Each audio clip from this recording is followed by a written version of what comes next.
Hi everyone, I'm Dr. Justin Lin here at Rehab and Revive Physical Therapy, where we rehab your mind to revive your body.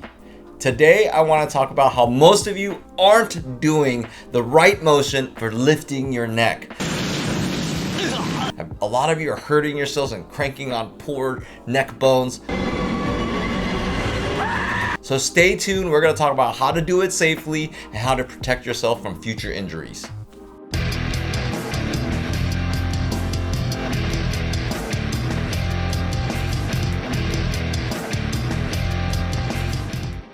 So why does neck sequencing actually matter when you look up? A lot of people, when they look up or look down, they hinge on C3, 4, and 5.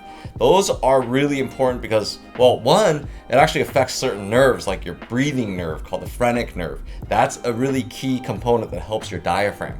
Now, a lot of times when you're just cranking on these things, your bones and your joints will slide forward or backwards, and then you start getting that forward head posture. Guess what? We're doing things incorrectly. What the most important thing is that we've got these upper thoracic spine, and that gives us assistance. I like to think of us being like a giant pyramid, and you need this base to help you out when you extend and look up. A lot of people just do this, and I already just feel that kink there, and I used to do it incorrectly, but if you can get your whole body in, then that's going to be the key. I'm going to show you the key components of looking up and the sequencing that you need to do so you can use every segment properly. All right, so there's so many benefits of getting your neck and your head and your upper thoracic sequencing correctly. So we want to pivot, so this is what it's going to look like, and this is how you practice that extension safely. So you want to start kind of here where you're kind of drawing that back, and as I draw it back, it kind of starts cresting back like a wave that falls over. So once again, I kind of draw that back, and then I'm tipping over. And what it looks like on the side is going to look like this. So I'm drawing things back, and then I'm tipping over. And this is what I would do if I'm not doing this. It's just this, which I can't get far, and that's always hinging. So I would have to lean like this.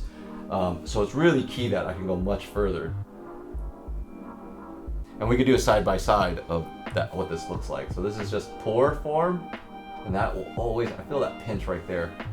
But if you can see us doing it this way,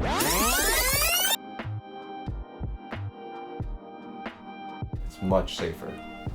So check that out.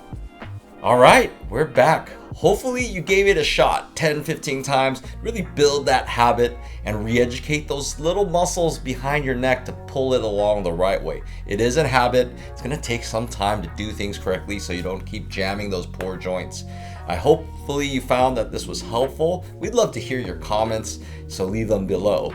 And of course, we want things to be safe. Just check it out with your healthcare professional. Just make things are clear, because sometimes there are certain conditions in the neck that really can't do this sequencing, so please avoid that if that's not for you.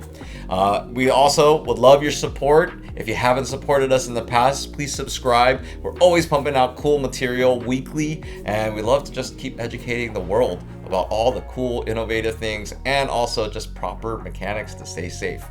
I'm Dr. Lin. Remember, we heal smarter, not harder.